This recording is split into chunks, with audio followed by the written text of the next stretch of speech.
الله العظيم وبلغنا رسوله النبي الكريم ونحن على ذلك لمن الشاهدين والشاكرين والحمد لله رب العالمين.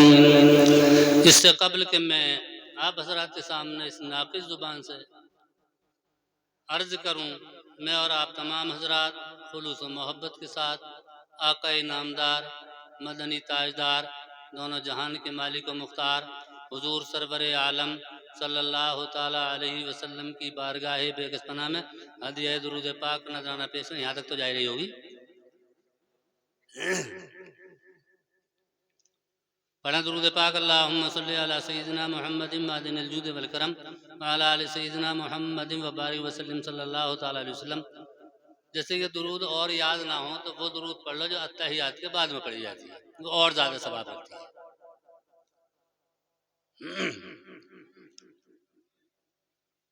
اللہ کے پیارے حبیب حضور رحمت عالم صلی اللہ تعالی علیہ وسلم کے عاشق فرماتے ہیں، قرب موسیٰ اور ہے، معراج مولا اور ہے. حضرت موسیٰ علیہ السلام کا قرب اور ہے، کوہ طور پر ملاقات کی، لیکن سرکار کائنات صلی اللہ تعالی علیہ وسلم نے عرش اعظم پر ملاقات کی. اس لیے عاشق نے کہا کہ قرب موسیٰ اور ہے، معراج مولا اور ہے، طور سینا اور ہے، عرش معلا اور ہے. اللہ کا عرش اور ہے. اور پھر آگے کہا سب کا منہ کعبے کو ہے، کعبے کا روزے کی طرف. سب کا منہ، دنیا جو نماز پڑھتی ہے کعبے کی طرف کو منہ کر کے پڑھتی ہے، لیکن عاشق کہتے ہیں سب کا منہ کعبے کو ہے، کعبے کا روزے کی طرف. سب کا قبلہ کعبہ ہے، کعبے کا قبلہ اور ہے. سب کا قبلہ کعبہ ہے، کعبے کا قبلہ اور ہے. تو میرے دوستو، کعبہ کیوں نہ آپ کو سلامی دے؟ یہ بتایا گیا، علماء کرام بتاتے ہیں کہ حضور رحمت عالم صلی اللہ تعالی وسلم کی تشریف آوری سے پہلے کعبے میں 360 بت رکھے ہوئے تھے، لیکن سرکار کائنات صلی اللہ تعالی وسلم کی تشریف لانے پر تمام کعبے کے جتنے بت تھے وہ نکالے گئے اور اس میں اللہ تبارک و تعالیٰ کی عبادت ہوئی اور وہ مسلمانوں کا قبلہ بنایا گیا. اور آگے فرمایا، توجہ فرمائیں، سب نبی محشر میں دیں گے عاصیوں کو یہ جواب. سب نبی محشر میں دیں گے عاصیوں کو یہ جواب، آج تم سب کی شفاعت کرنے والا اور ہے. انبیاء فرمائیں گے سب ہیں براتی مومنوں. تمام نبی کہیں گے اے مومنین تمام براتی ہیں، یعنی سب نبی، پوری دنیا یعنی کائنات جو میدان محشر میں ہیں سب براتی ہیں. انبیاء فرمائیں گے سب ہیں براتی مومنوں، جس کے سر تاج شفاعت ہے وہ دولہا اور ہے. اور پھر آگے فرمایا منہ میرا کعبے کو ہے اور روئے دل روزے کی سمت. منہ میرا کعبے کو ہے اور روئے دل روزے کی سمت. غور کرو، منہ میرا کعبے کی طرف کو ہے، منہ میرا کعبے کو ہے، روئے دل روزے کی سمت. میرا قبلہ کعبہ، میرے دل کا قبلہ اور ہے. پھر آگے عاشق نے فرمایا، توجہ فرمایا، ہاتھ پر اصغر کو رکھ کر یہ کہا شبیر نے، جب آپ 72 لاشوں کو اٹھا چکے، اپنے کنبے کو راہ مولا میں کٹا چکے، حضرت امام علی مقام رضی اللہ تعالیٰ عنہ نے اپنے 6 مہینے کے نونہال کو اپنے ہاتھ پر رکھا اور مالک و مولا سے عرض کیا کہ الہ العالمین، ہاتھ پر اصغر کو رکھ کر یہ کہا شبیر نے، یا الہی بہر قربانی یہ بچہ اور ہے. تو حضرت علی اصغر رضی اللہ تعالیٰ عنہ کو جو تیر لگا، اصغر کے تیر جب لگا تو عرش سے آئی یہ ندا. کیا ندا ہے؟ غور کرو. اصغر کے تیر جب لگا تو عرش سے آئی یہ ندا، معصوم تیرے خون نے امت کو بخش لیا. پھر پڑھیں درود پاک. اللہم صلی علی سیدنا محمد معدن الجود والکرم وعلی آل سیدنا محمد وبارک وسلم صلی اللہ تعالی علیہ وسلم. اور ایک نعت کے 3-4 شعر سماعت فرمائیں. پڑھوں؟ محبوب خدا کے وحشی کو جینے کا سہارا ہو جائے، محبوب خدا کے وحشی کو جینے کا سہارا ہو جائے، محبوب خدا کے وحشی کو جینے کا سہارا ہو جائے. یعنی حضور کے دیوانے کو. تو محبوب خدا کے وحشی کو جینے کا سہارا ہو جائے. کس طرح ہوگا؟ بگڑی ہوئی قسمت بن جائے گر ان کا اشارہ ہو جائے، بگڑی ہوئی قسمت بن جائے گر ان کا اشارہ ہو جائے. پھر آگے فرمایا، توجہ فرمائے، مشتاق نظارہ جنت کی خواہش نہیں رکھتے اے آقا. حضور کے روضہ پر انوار کا جو دیدار چاہتے ہیں وہ جنت کی خواہش نہیں رکھتے. انہیں معلوم ہے کہ دعا جنت کی کری جائے تو اکیلا جائے گا، لیکن سرکار کائنات صلی اللہ تعالیٰ علیہ وسلم کا فرمان ہے کہ ایک حاجی جو حج کی دعا مانگ رہا ہے کہ مالک و مولا مجھے روضہ رسول اللہ دکھا دے، تو یہ بتائے کہ ایک حاجی اکیلا نہ جائے گا، 400 آدمیوں کو بخشوا کے لے جائے گا جنت میں. 400 آدمیوں کو، لیکن حج مقبول والا جس کا حج قبول ہو گیا. تو میرے دوست عاشق نے کہا، مشتاق نظارہ جنت کی خواہش نہیں رکھتے اے آقا. سمجھ میں تو آ رہی ہوگی.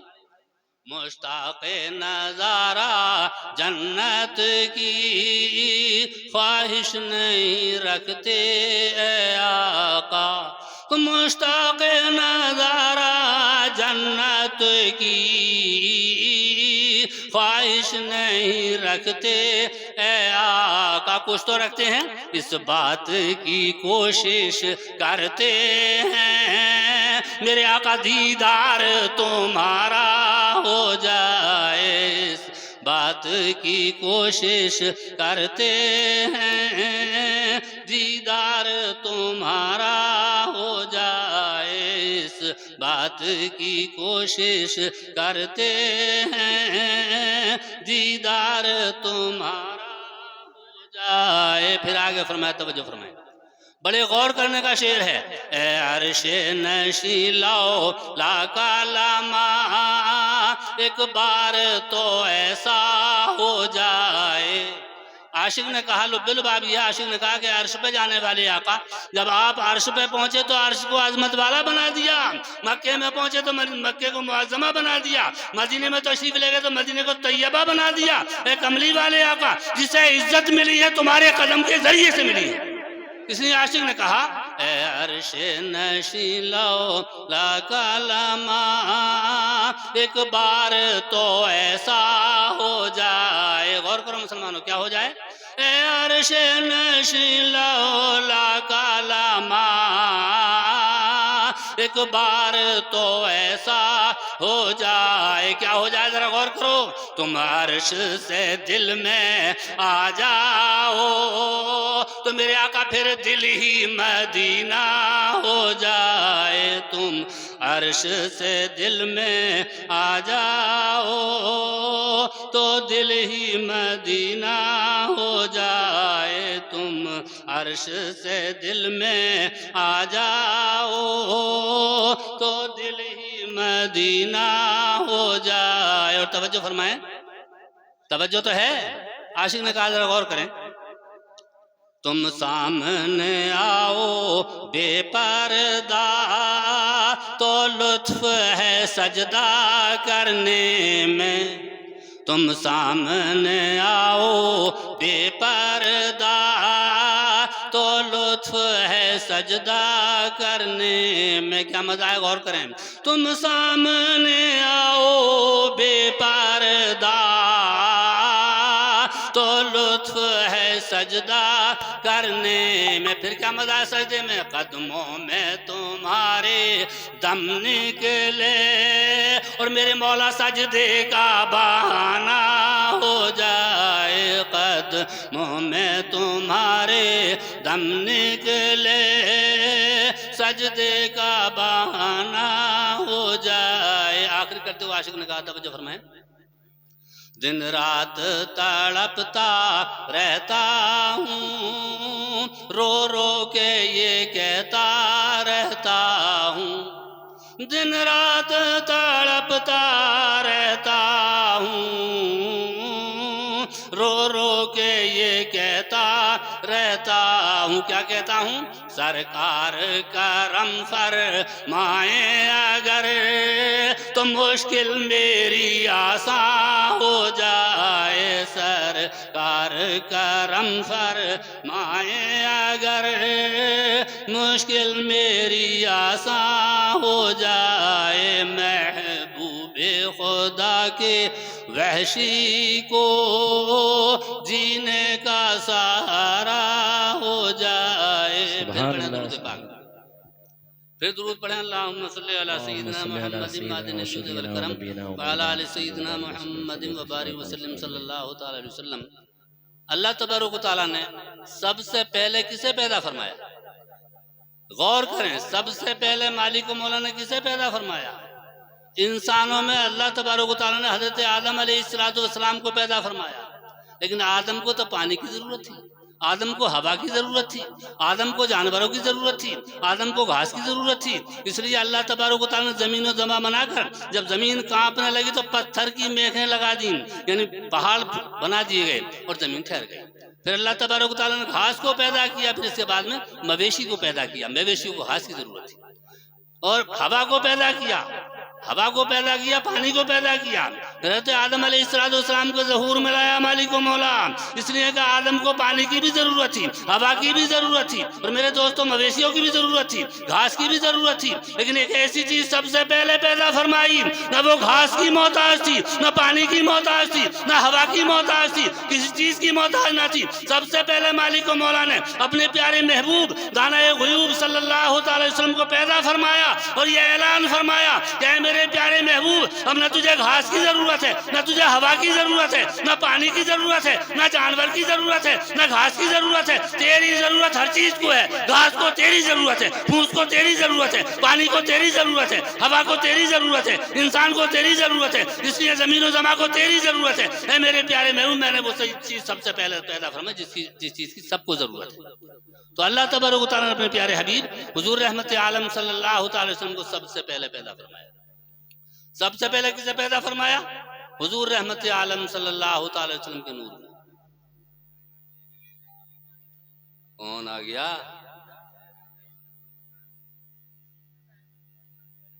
پڑھو پھر درود پڑھو۔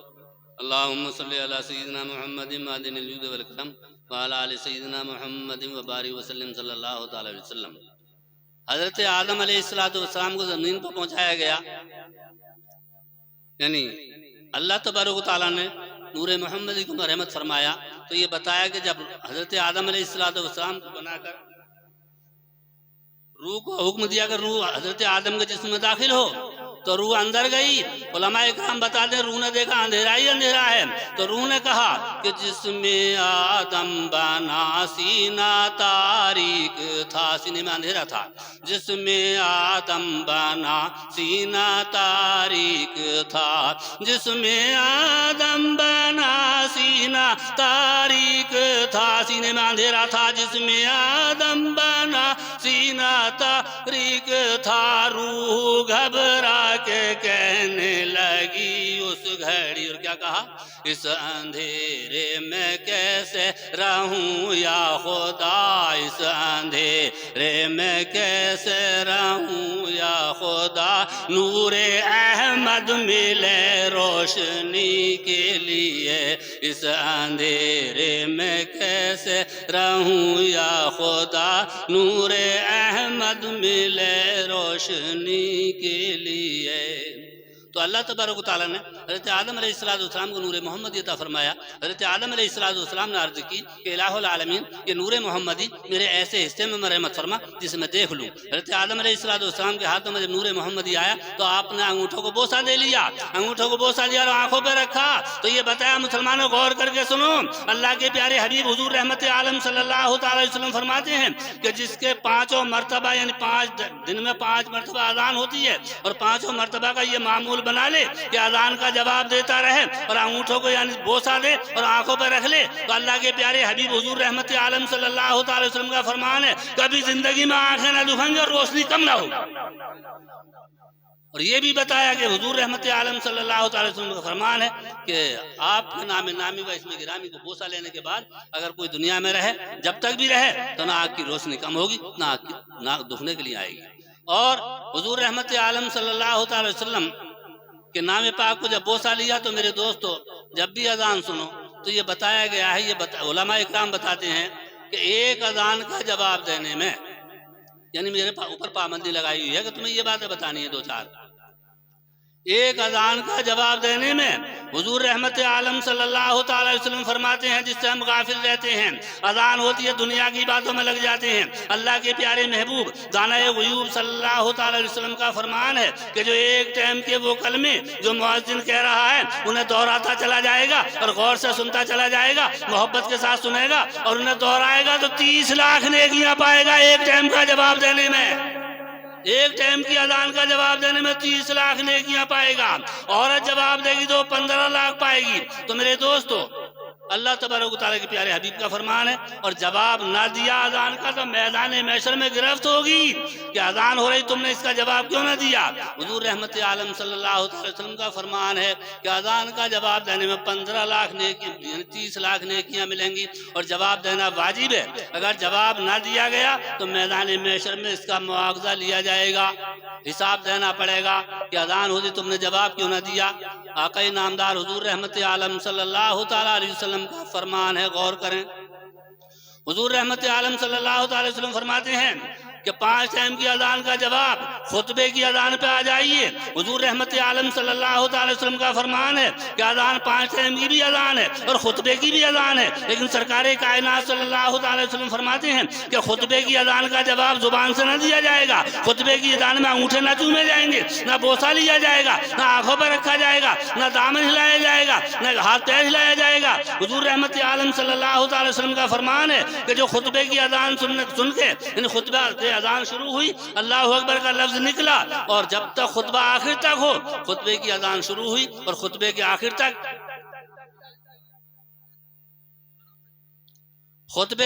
تک یہ بتایا کہ خطبے کی اذان شروع ہو۔ غور کرو مسلمانوں، سب میں دیکھتا ہوں بار بار جمعے میں خطبے کی اذان شروع ہو تو ایسے بیٹھ جاؤ جیسے اتحیات پڑھنے کے لیے بیٹھتے ہیں، اس حساب سے بیٹھ جاؤ۔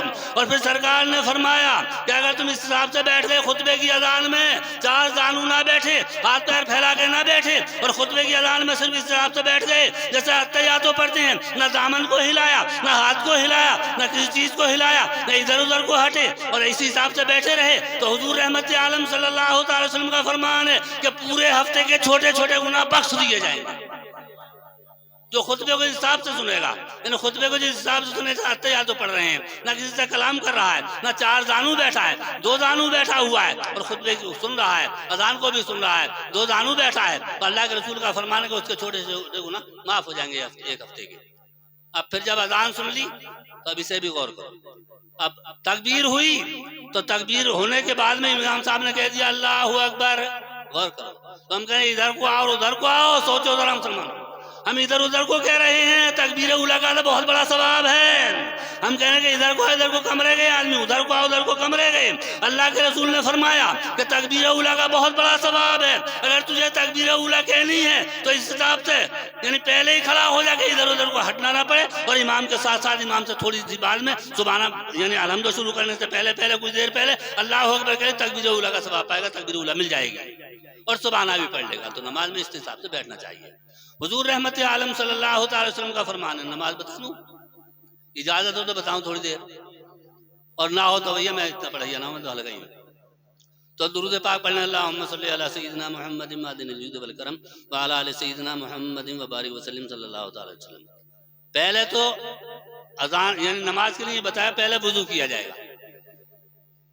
اب وضو میں فرض کتنے ہیں وہ قرآن پاک بتا رہا ہے، یا ایھا الذین آمنوا اذا قمتم الی الصلاۃ فاغسلوا وجوہکم وایدیکم الی المرافق وامسحوا برؤوسکم وارجلکم الی الکعبین۔ یہ قرآن کا فیصلہ، ترجمہ تو عالم جانے لب البا میں بتا دیتا ہوں۔ قرآن کا یہ فیصلہ ہے کہ ایمان والو، اب دوسرے فرقوں کی طرف بھی ہے اس میں روشنی، اے ایمان والو جو نماز کے لیے کھڑے ہو تو پہلے منہ دھو لو۔ پہلے کیا دھو؟ اور ہم کیا دھوتے ہیں؟ قرآن کا فیصلہ ہے کہ پہلے منہ دھو، پھر قرآن کہہ رہا ہے کہ پھر یہاں تک بائیں دھو، پھر قرآن کہہ رہا ہے کہ پھر سر کا مسح کرو، پھر قرآن کہہ رہا ہے کہ پیر دھو ٹخنوں تک۔ ہم کیا کرتے ہیں؟ پہلے ہاتھ دھوتے ہیں، پھر بعد میں کلی کرتے ہیں، پھر اس کے بعد میں ناک میں پانی ڈالتے ہیں، تو اس کے بعد میں منہ دھوتے ہیں۔ اللہ کے رسول کا فرمان ہے، قرآن مقدس نے فرما دیا، یا ایھا الذین آمنوا اذا قمتم الی الصلاۃ فاغسلوا وجوہکم وایدیکم الی المرافق وامسحوا برؤوسکم وارجلکم الی الکعبین۔ یعنی 4 باتیں کرنی ہے، پہلے منہ دھونا ہے۔ اب منہ کیسے دھوگا؟ غور کرو، کیا لوٹے میں ڈال دے گا منہ کو؟ لوٹے میں نہیں ڈالے گا، لوٹے میں منہ کو نہیں ڈال سکتا۔ سرکار کائنات صلی اللہ تعالی وسلم کا فرمان ہے کہ پہلے ہاتھوں کو دھو لو، پہلے رنگ دیکھ لو پانی کا کیسا ہے، کوئی ملاوٹ تو نہیں، کوئی چکناوٹ تو نہیں، چکناپن تو نہیں ہے، پہلے ہاتھوں کو دھو کے یہ دیکھ لو، میری سنت ادا ہو جائے گی۔ پھر آقا نامدار رحمت عالم صلی اللہ تعالی وسلم کا فرمان ہے پھر کلی کرو، اس کا مزہ دیکھ لو کیسا مزہ ہے پانی کا، صحیح مزہ ہے تو پھر ناک میں ڈالو اور یہ دیکھو کہ اس کی بو کیسی ہے۔ اب تمام باتیں ٹھیک ہو تو اللہ کا فرض ادا کرو، اللہ کا فرض ادا کر لو۔ اب اللہ کا فرض ادا کیا، منہ کو دھویا، پھر Incoming call from Identified by Truecaller.